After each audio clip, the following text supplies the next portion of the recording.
Ça raconte l'histoire de Zied et Bouna, ces deux adolescents qui sont morts dans un transformateur électrique en tentant d'échapper à un contrôle d'identité.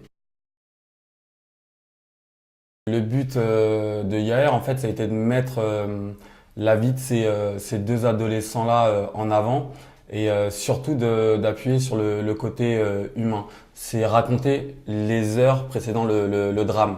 Et c'était important de remettre ces deux adolescents-là dans un contexte qui était le leur et de leur redonner pour moi une dimension humaine. Parce que cette affaire qui a abouti à la mort de ces deux adolescents-là, ça a été l'élément déclencheur des émeutes dans les banlieues, ce qu'on appelle les émeutes, mais que nous on requalifie de révolte des banlieues en 2005. Ça a été récupéré d'un point de vue médiatique et politique, et forcément on a assisté à une déshumanisation de ces deux adolescents. C'est Ziad et Bouna aujourd'hui, même quand on en parle, ça devient générique. C'est Ziad et Bouna, c'est comme si on parlait de l'affaire Chikungunya ou je ne sais pas.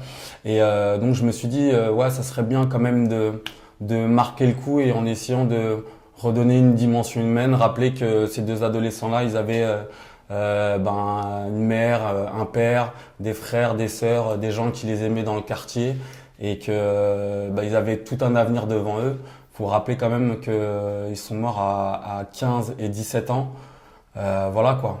C'est des choses qui sont inadmissibles. Et voilà, le but pour moi, c'était de remettre l'accent sur l'aspect, la dimension humaine. Forcément, ça m'a parlé. Zied et Bouna, deux jeunes d'origine maghrébine et je crois sénégalais ou malienne.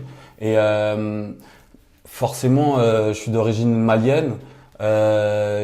Parmi mes meilleurs amis, j'ai des potes rebeux, comme j'ai des potes juifs ou comme j'ai des. Mais voilà, ça m'a parlé et ces deux jeunes allaient juste faire un match de foot. Et moi, j'ai été basketteur très tôt et tout de suite, il y a une sorte d'identification qui se fait et surtout en étant noir en France, on subit quand même beaucoup de racisme et beaucoup de préjugés. Forcément, ça me parle. Forcément, j'ai déjà été moi-même contrôlé par la police. Moi-même, ça m'est déjà arrivé d'avoir à courir alors que j'avais rien à me reprocher. Et voilà pourquoi j'ai décidé tout simplement de faire ce film. Ah, c'était clairement voulu. Déjà, je voulais pas rentrer dans la caricature. Je voulais pas rentrer dans les préjugés. Voilà, moi, j'ai pas vraiment grandi en cité, en quartier, mais ça a été le cas de mon cousin. J'ai connu beaucoup de personnes qui ont vécu dans les quartiers. Et franchement, ce qu'on nous montre aux 20 heures limite tous les jours, je le vois pas ou c'est des épiphénomènes, mais c'est pas une réalité constante. La plupart des gens ont une vie, ils rigolent, ils s'amusent, surtout des jeunes adolescents. Voilà quoi, c'est des bons délires, ça charrie beaucoup. Et voilà, c'est ce que j'essaie de retranscrire et de retransmettre. Et j'ai beaucoup appuyé sur le côté humour quand même, parce que à la base c'est un court-métrage de 15 minutes. Et en 15 minutes, pour qu'on puisse s'attacher au personnage qui était pour moi primordial, pour moi le seul moyen de le faire assez rapidement, ça se fait par l'humour. Donc voilà comment j'ai procédé. En gros, je voulais que dès qu'on rentre dans le film, je voulais pas qu'on sache que je traite à la base de l'affaire Zied et Bouna. Je voulais vraiment qu'on rentre limite dans une comédie, voilà une tranche de vie de deux adolescents qui vivent dans le quartier et qui vont à leur match de foot.